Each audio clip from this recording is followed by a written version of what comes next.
Bien, vamos a empezar.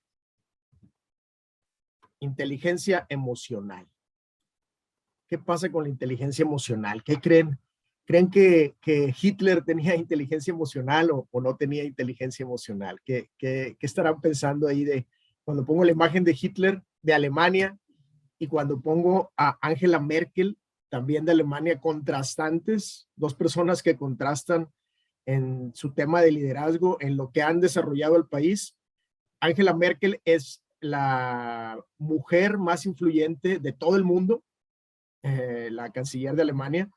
Y fíjense qué curioso, ¿no? Que el vuelco que dio el país, el vuelco que dio el país de los años de tiranía, de los años de guerra, ahora con una revolución industrial que Alemania pues está ya despuntando para ser primer potencia mundial.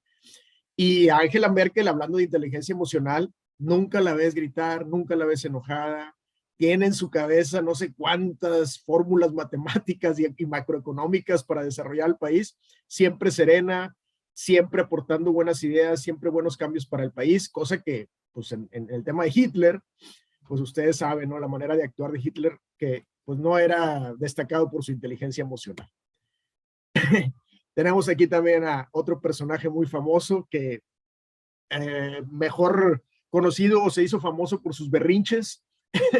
Entonces, pues también nos queda claro que aquí no hay un control emocional, no hay inteligencia emocional y pues aunque muchos lo consideren un líder, pues al final, cuando se da la espalda, cuando le das la espalda, pues vas a hablar cosas que no son buenas de él, ¿no? Ese tipo de liderazgo agresivo, al final termina por cansar y al final termina por no dejar buenos frutos.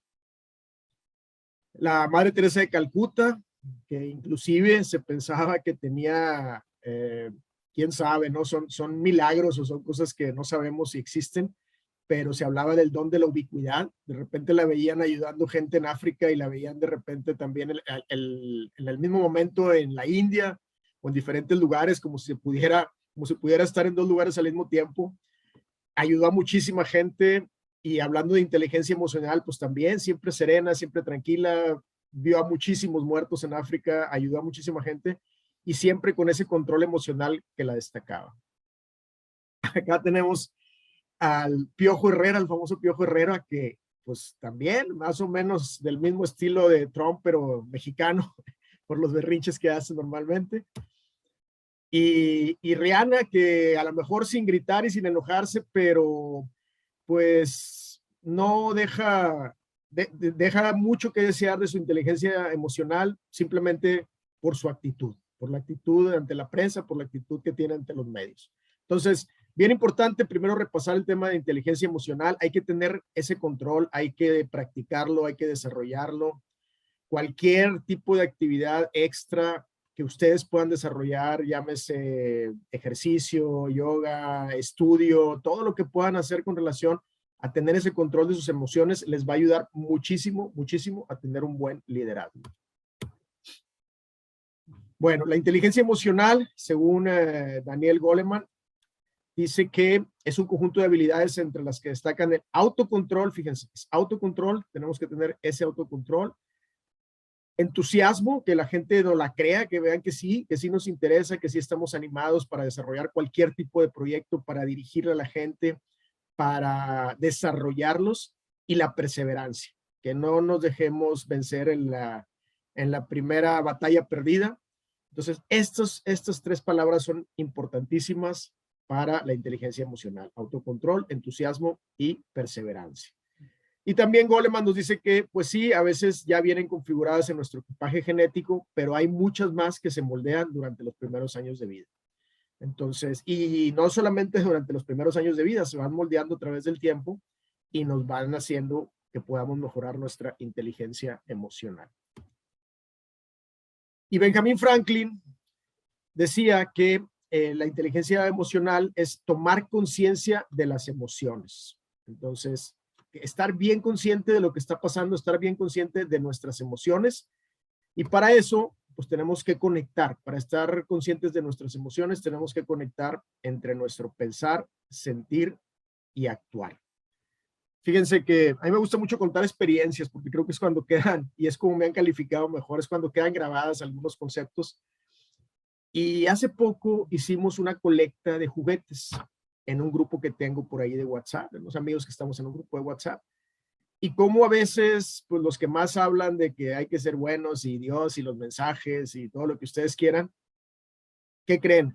Pues no pudieron ir ese día a dejar juguetes, no se dieron en los 15 minutitos de ir a dejar un juguete en donde lo estábamos recolectando.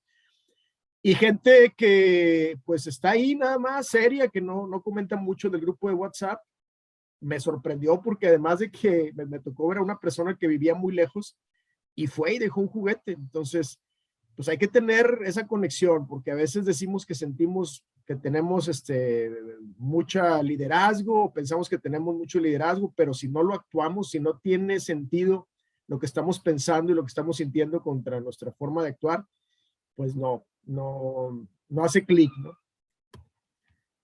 Esta ventana de Johari, aquí esta ventana se desarrolló, es una herramienta de psicología cognitiva para ilustrar los procesos de interacción humana. ¿Qué significa? Aquí tienen que conocerse mejor. También para tener un buen liderazgo tenemos que conocernos mejor. Entonces es una matriz en donde primero es lo que yo sé de mí mismo y muestro a los demás. Lo que yo no sé sobre mí mismo, pero que los demás sí conocen. Esta mejor conocida como el mal aliento. O sea, yo no sé que soy de alguna forma, pero los demás sí me identifican así. Entonces, aguas, porque a veces podemos pensar que somos de una forma, pero la gente nos ve de otra forma. Entonces, hay que aprender a conocernos mejor. El área oculta, que es lo que yo sé sobre mí mismo, pero que no muestro a los demás. Entonces, yo sé que soy de cierta forma, pero no me gusta mostrarlo a los demás. Y hay un área que es completamente desconocida, que ni yo mismo ni los demás conocen de mí. Ahí, por ejemplo, a lo mejor tengo una característica, cierta personalidad que pues ni yo sabía, ni yo sabía. Este tipo de cursos, este tipo de acercamientos, el prepararse, el estudiar, nos hacen que esta área desconocida cada vez pues sea menor. Hoy en día, con todo esto que pasó de la pandemia, pues cada vez hay más gente que está recurriendo a ayuda psicológica. En Estados Unidos es bien normal, todo el mundo tiene un psicólogo o un psiquiatra de cabecera. Y creo que eso también nos podría ayudar bastante. Siempre vale la pena la ayuda de algún especialista, pues para saber, para encontrar esa área desconocida que ni yo sabía, ni los demás sabían que existía en mí, ni yo sabía que era de esa forma. Después, hablando también del autoconocimiento, este es un ejercicio que se lo recomiendo, si quieren darle ahí una impresión de pantalla, vale mucho la pena detenerse un momento y decir, ¿cuáles son mis 5 valores? A ver si es cierto que pueden completar los 5, a ver si es cierto que se conocen. 5 descripciones emocionales, mis descripciones emocionales de si soy enojón, si soy buena onda, si soy tranquilo, si soy amigable. 5 cualidades, las 5 cualidades que ustedes piensen que tienen. 3 logros, los últimos 3 logros importantes. 3 metas, ahora ya tengo estos logros, pero ¿qué? ¿Hacia dónde voy? ¿Cuáles son mis metas? Y 5 defectos, que a veces aquí es donde más nos cuesta. No se lo van a pasar a recursos humanos, así es que pongan los defectos, es para ustedes, no se lo van a enseñar a nadie. Pues sean bien honestos en el tema de los defectos, porque aquí es donde podemos empezar a trabajar y a tratar de erradicar estos defectos que, pues que al menos ya los conocemos. Habrá algunos otros defectos que no los conocemos, pero estos pues ya los conocemos. Y bien, un tema, como mencionábamos, uno de los temas principales de esta reunión es la comunicación, porque los canales de comunicación se desgastan mucho y desde lo que se quiere decir, después lo que se sabe decir, lo que se dice, lo que se oye, lo que se escucha, si se fijan, de todo lo que yo quería decir, transmitir, al final, bien poquito es lo que se pone en práctica. Entonces, ese es el desgaste de la comunicación, que poco a poco va quedando en el canal de comunicación y al final lo que se pone en práctica es muy poco.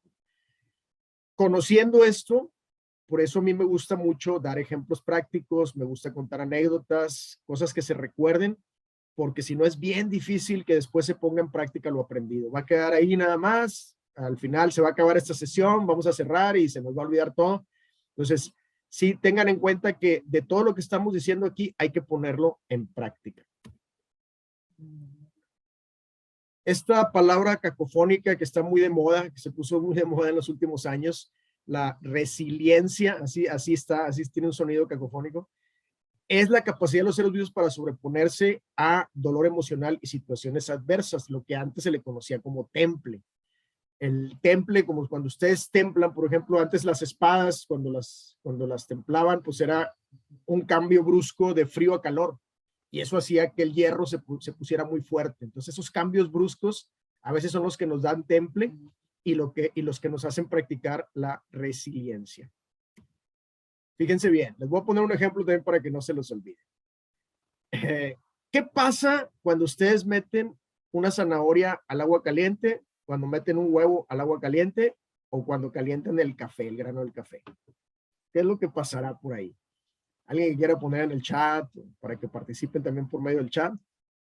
¿Qué pasa?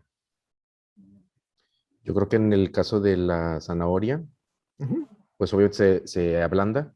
Exacto. En el caso del huevo, el interior sufre una modificación, ya no es suave o ya no es líquido, se pone un poquito más duro. Exacto. Y en el caso del café, cuando se calienta, Esto de aquí de arriba. extraes lo que tienes o lo que trae y al mismo tiempo sufre cambios internos químicos. Exacto, exacto. Manuel lo dijo, se me hace que Manuel ya había tomado el curso, pero Manuel lo dijo muy bien. Y es lo que pasa con las personas, Manuel. Ante una situación difícil, imagínense ante un calentamiento, para este tipo de, estos tres ejemplos, hay gente que se ablanda, hay gente que se entristece, se deprime, híjole, yo no voy a poder, no, me cambiaron de jefe o me cambiaron de área o me cambiaron de ciudad y se ablandan, se entristecen. Hay gente que se endurece, que se enoja. Esto también es un síntoma de depresión. La depresión no nada más es estar triste. Eso platicaba la vez pasada yo con un psiquiatra. Y también cuando estamos a veces, tenemos mal carácter o nos enojamos muy fácil, cuando nos endurecemos, también es una especie de depresión. Entonces, aguas. Pero es otra forma de demostrarlo. Es lo opuesto a ablandarse, endurecerse, enojarse. Y en el café, cuando llega a una situación difícil del calor extremo, pues suelta lo mejor de los aromas y los sabores del café. Entonces, esta es la idea de la resiliencia, que ante una situación adversa soltemos lo mejor de nosotros. Son oportunidades para ser más creativos, son oportunidades para desarrollar nuevas oportunidades. Y así como el café, que cuando se calienta suelta lo mejor de sí, así es como tendríamos que estar nosotros. El liderazgo en las organizaciones. Hay diferentes tipos de líderes, hay diferentes tipos de jefe. Entonces, pues, esta es una partecita de mi libro. Y bueno, tenemos desde el más pasivo hasta el más participativo, desde el más democrático hasta el más autocrático, de todo tipo de liderazgo. Y aquí todo tipo de sentimientos pueden entrar: gratitud, compasión, celos, miedos, en fin. Entonces, hay muchos estilos. Se los voy a mostrar de forma más sencilla en esta tabla. Fíjense que tenemos esta matriz que lo que nos da es una idea mucho más sencilla de cómo se clasifican los tipos de liderazgo, que viene siendo, en esta matriz lo que podemos ver, por ejemplo, si nos vamos al 1.1, o sea, si fuera aquí las coordenadas de 1 con 1, significa que es una persona que ni está orientada a las tareas ni quiere desarrollar a las personas. Entonces es alguien que pues no participa, se está cuidando nada más de que no lo corran, cuidando su nicho. Y uno de los temores principales es el temor a equivocarse, por eso se mantiene siempre al margen. Y por el lado opuesto tenemos el participativo. Si estuviéramos aquí en el ratio de 9.9, en este ratio tenemos al más participativo, que uno de sus miedos también, aquí lo que estoy poniendo es los miedos que tienen que enfrentar, puede ser que tenga temor a perder popularidad. A veces participa de más o participa mucho, pero porque quiere ser popular. Tenemos también el autocrático, que está enfocado a la tarea, en este ratio del 9.1, y no a las personas. Este tipo de liderazgo, pues es más liderazgo de los 70s, en donde el jefe era el jefe tirano, ¿no? El jefe que no, no dejaba, no dejaba que nadie se fuera temprano y que todo era muy estricto, el jefe militar, ese es el jefe autocrático. Este sistema ya nos dimos cuenta que en su momento funcionó, pero ya no funciona tan bien. Es un sistema que a la larga va a haber choque y no es un sistema que yo recomiendo, el sistema autocrático. Y de eso se hizo un debate, como les comentaba la clase pasada, y me decían mis alumnos, pero entonces, ¿será bueno que nos tengan miedo? Decía una alumna que tenía a 3 colaboradores y decía, ¿cómo le hago? ¿Cómo le hago? Porque no me hacen caso, les di libertad, se van temprano y pues ¿cómo le hago pues, para que me hagan caso? Así desesperada ella en su estilo de liderazgo y pensaba intentar un estilo de liderazgo autocrático. Le dije, no es necesario, simplemente ponles metas y al final de cada semana o de cada mes, pues hay que cumplir las metas. Eso es lo que hacen las empresas hoy en día y es lo que les ha funcionado muy bien. ¿Qué es lo que pasa al utilizar ese tipo de liderazgo contrario a este, que es el democrático, que es más orientado a las personas, o este equilibrado que tiene orientado a la tarea y a las personas, este que es pues el que tendría que ser el liderazgo correcto, que trae de las dos, es que sí hay más rotación, porque lo que estamos haciendo es que pues la gente la dejamos que actúe como profesionales que son. Al final, pues no dan resultados el mes 1, no dan resultados el mes 2, no dan resultados el mes 3 y pues al final, pues ni modo, a lo mejor tienen que salir de la empresa y a lo mejor esa persona estuvo ya en 3 empresas, en 4 empresas y tardó en caerle el 20 que tenía que trabajar y al final ya en la 4ª empresa ya duró mucho tiempo. Pero a lo que voy es que antes, en los 70s, autocrático era porque había menos, nos encargábamos casi de educarlos, se encargaba de educar la gente a su equipo de trabajo. Y hoy en día no, hoy en día decimos, a ver, pues yo quiero resultados, por eso el éxito del home office, por eso el éxito de que haya libertad de salidas temprano, etcétera, porque pues ya es un liderazgo más equilibrado. Ahora sí, no me importa si te quedas tarde, si te quedas temprano, quiero resultados y resultados bien claros. Bien, la siguiente lámina, temor o respeto. También hablando del tema de temor o respeto, pues a veces se confunde el liderazgo, a veces se confunde con temor y el liderazgo más fácil pues es el liderazgo del terrorismo, el liderazgo del temor. Pues así que fácil, ¿no? Pues si yo tengo a la gente sometida, pues claro que me van a hacer caso, pero entonces eso ya no es liderazgo porque está condicionado al temor que nos tienen y bueno, pues entonces no es lo correcto, no es lo adecuado. Entonces aquí tenemos, hace poco se celebró el Día Internacional en contra de la Violencia a la Mujer, creo que fue el 25 de noviembre, por ahí. ¿Alguien ubica a este personaje?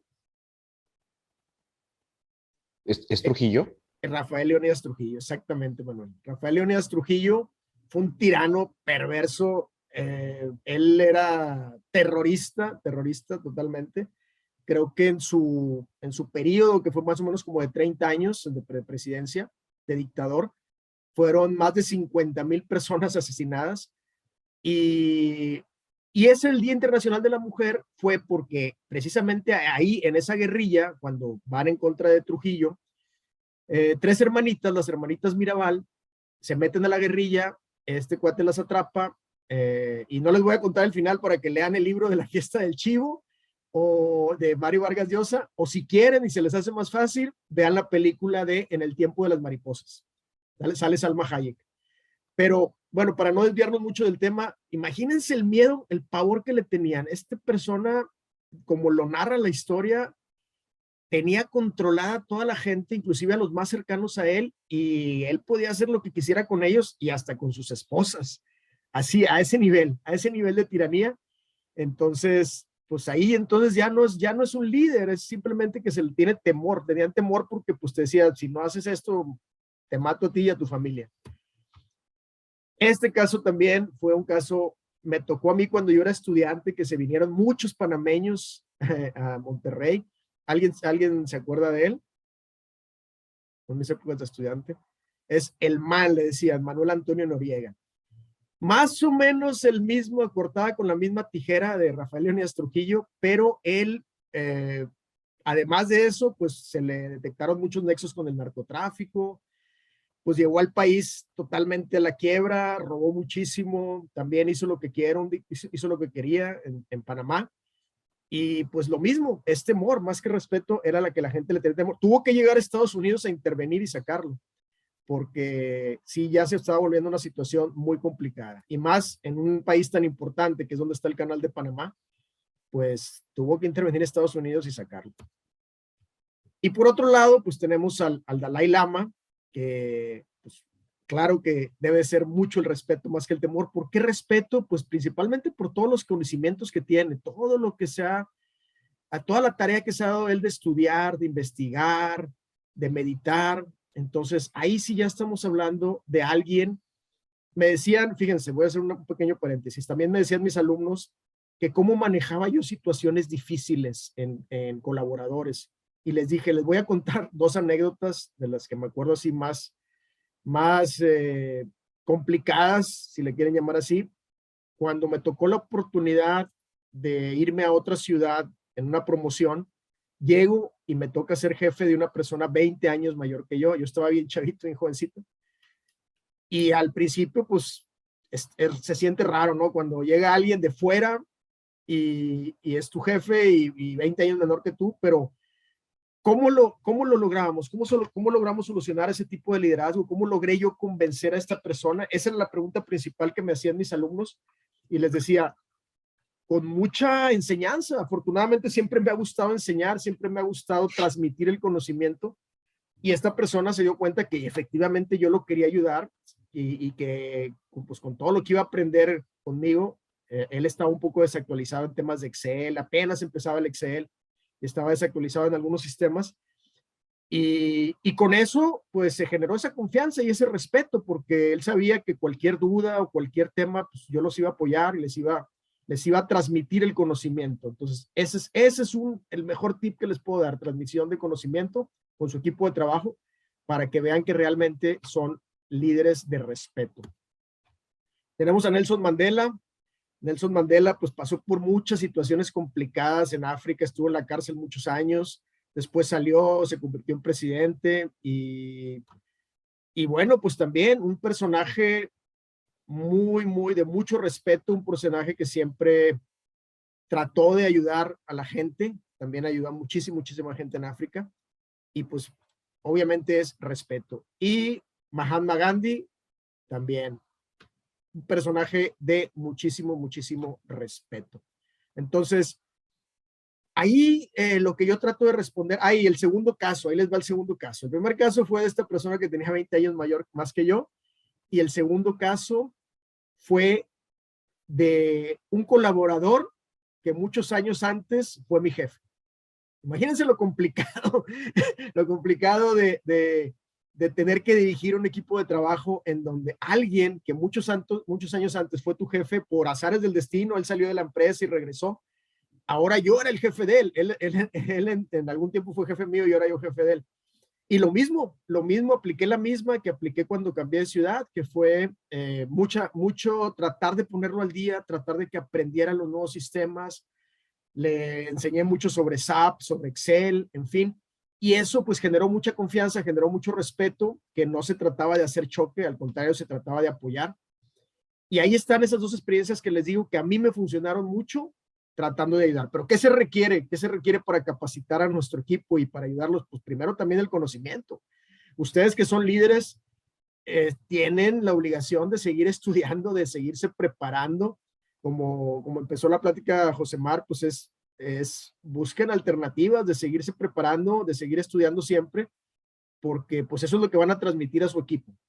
Y si el equipo ve que no están preparados, ahí es donde vamos a empezar a patinar con el tema del liderazgo. Ahora, también hay un tema muy importante y muy diferente entre persuasión y manipulación. Aquí en esta tablita, pues vamos que la persuasión, pues es respetar los sentimientos, la manipulación, no me importan tus sentimientos, la persuasión motiva, la manipulación obliga. La persuasión es ganar, ganar, y la manipulación es ganar, perder, o bien, imagínense, pongan mucha atención, perder, perder. Y van a decir ustedes, ¿cómo que perder, perder? ¿A poco estará alguien tan ciego para entrar en un conflicto de perder, perder? Pues tenemos el caso más reciente, el de Estados Unidos y China. Era una guerra que ninguno de los dos iba a ganar, los dos perdieron. En esa guerra comercial era perder, perder. O sea, yo te subo los aranceles, yo te los subo a ti también, y yo te bloqueo, y yo te bloqueo, y al final, si no existe colaboración por los berrinches de Trump, pues fue una guerra en la que uno perdió un ojo y el otro perdió los dos. Aquí nadie ganaba. Entonces, aguas, porque a veces nos cegamos y nos enfrascamos y nos vamos a una guerra de perder, perder por algún berrinche o alguna necesidad. En fin, son muchas las diferencias entre persuasión y manipulación. Ya saben ustedes que pues, tenemos que trabajar por el tema de persuasión, es nuestro reto. ¿Cómo le hacemos para persuadir? ¿Cómo le hacemos para convencer? Y esa es parte de nuestros retos. Aquí tenemos una tablita también porque está muy de moda la palabra gestión y la diferencia entre gestión y liderazgo. Esta tabla de aquí es del PMBOK, del libro de proyectos de un grupo que estamos llevando. Así viene tal cual, la copié la tablita del libro. Y la diferencia entre gestión y liderazgo, ¿no? Como gestión pues es un poco más light, ¿no? Sí, sí es importante, pero por ejemplo la gestión habla de administrar, el liderazgo de innovar, la gestión es centrarse en los sistemas, el liderazgo es centrarse en las relaciones con las personas, fíjense la gran diferencia. Confiar en el control contra inspirar confianza, preguntar cómo y cuándo contra preguntar qué y por qué. O sea, mucho más profundo, más filosófico el tema del liderazgo. Concentrarse en el resultado final, la gestión, enfocarse en el horizonte, qué va a pasar, qué es lo que sigue, mejora continua. Esa mejora continua es muy, muy importante para cualquier líder. El tema de mejora continua, importantísimo. Pónganlo en práctica. Aquí vemos unos rasgos del líder natural. Nunca habla en primera persona, el famoso yo-yo. Ustedes ya se deben de haber enfrentado con mucha gente que es yo-yo, yo-yo. Y se ve bien mal. Aquí les cuento una anécdota. Una vez en Chihuahua, que estábamos haciendo una auditoría, y éramos 3 auditores, y uno de ellos estaba hablando el informe, estaba dando el informe de auditoría, y al final empezó, y yo hice esto, y yo hice aquí, y yo revisé, y luego yo hice acá, y luego fui a investigar. Y los otros 2 auditores nos le quedamos viendo así como que, obviamente en ese momento no le dijimos nada, porque pues estás delante del cliente, pero se escucha horrible cuando la gente es mucho yo. Entonces, procuren, fíjense, no hablar en primera persona del singular, hay que hablar en primera persona del plural. O sea, es yo, tú, él, nosotros, siempre hablarlo en primera persona, pero del plural. Pues nosotros desarrollamos este sistema, estamos trabajando en esto, estamos desarrollando esto. No importa qué porcentaje de participación haya tenido cada quien, no importa si alguien trabajó más, si alguien trabajó menos, el hecho de incluirlos, eso les da mucho liderazgo. Entonces, olvídense del yo-yo, ese es el peor error de un líder. Dice también que en cualquier lugar siempre está rodeado de gente. Esto se va a ir dando de forma natural, ese magnetismo también desconocido de por qué la gente se nos acerca, pues no es un misterio, es simplemente que por la trascendencia que tenemos, la gente nos va conociendo, nos va identificando y cada vez nos piden más ayuda, cada vez se acercan más a nosotros. Entonces, es lo que se le conoce como macho alfa. Despierta entusiasmo, siempre con mucho entusiasmo, que se vea, que se refleje el entusiasmo. Yo ayer me puse la vacuna y ando así medio mareadón, pero de todos modos hay que despertar el entusiasmo, no le hace ante la adversidad. Investiga también lo que les decía, mucho conocimiento. Cambien un poquito el Netflix por la lectura. Dediquen de todas las horas que dedicamos a las películas, cámbienlo un poquito por encontrar información. Resolutivo, a todo le encuentra una solución, todo busca el cómo sí, se actualiza, orienta a los demás y predica con el ejemplo. Entonces, estos son los rasgos del líder natural. Y también en el PMBOK vienen muchos otros, son muchísimos, no los voy a mencionar todos, si quieren también ahí tomarle un print screen, porque son muchísimos, pues ya saben, visionario, pero me gustaron porque precisamente una tarea de otro grupo de alumnos fue sobre esto, y yo les preguntaba, pero ¿tú qué haces? ¿Cómo pones en práctica el ser visionario? De cada uno tenían que poner cómo lo están poniendo en práctica. Y les dije, Si no están poniendo en práctica alguno de todos estos, pónganle NA y así ustedes van a saber cuáles sí están aplicando y cuáles no. Pero, pues lo mismo que ya hemos mencionado, muy optimista, muy positivo, colaborativo, que es el que quiere ayudar, generar confianza, desarrollar y promover las redes personales y profesionales, dedicarles tiempo a la gente, a la comunicación, en fin, son un montón de cualidades y sigue otra hoja más de cualidades, ser respetuoso, integridad, en fin, de todo esto, si quieren también darle ahí una impresión de pantalla, o si quieren investigar, viene en el libro del PMBOK, si lo consiguen por ahí, viene todo esto, y se me hizo bien interesante, bien padre, porque son muchísimas cualidades. Ahora, vámonos ahora sí ya directo a la retroalimentación. Una de las más famosas y de la que nos piden siempre a los maestros que demos a nuestros alumnos es la famosa técnica de la hamburguesa. Por si alguno de ustedes no la ha escuchado, la técnica de la hamburguesa consiste en iniciar con un comentario positivo. Vamos a iniciar con un comentario positivo. Y entonces con eso pues la gente se engancha, ¿no? Primero le podemos decir, excelente trabajo, muy buen trabajo que hiciste. Y después, esa es la parte del pan de arriba, la parte suave. Y después algo negativo o algo que se podría mejorar, que es la parte dura, la parte de adentro de la carne. Entonces, muy buen trabajo, excelente trabajo. Mira, te voy a dar un poco de retro, te recomiendo que pongas más atención aquí o acá o acá.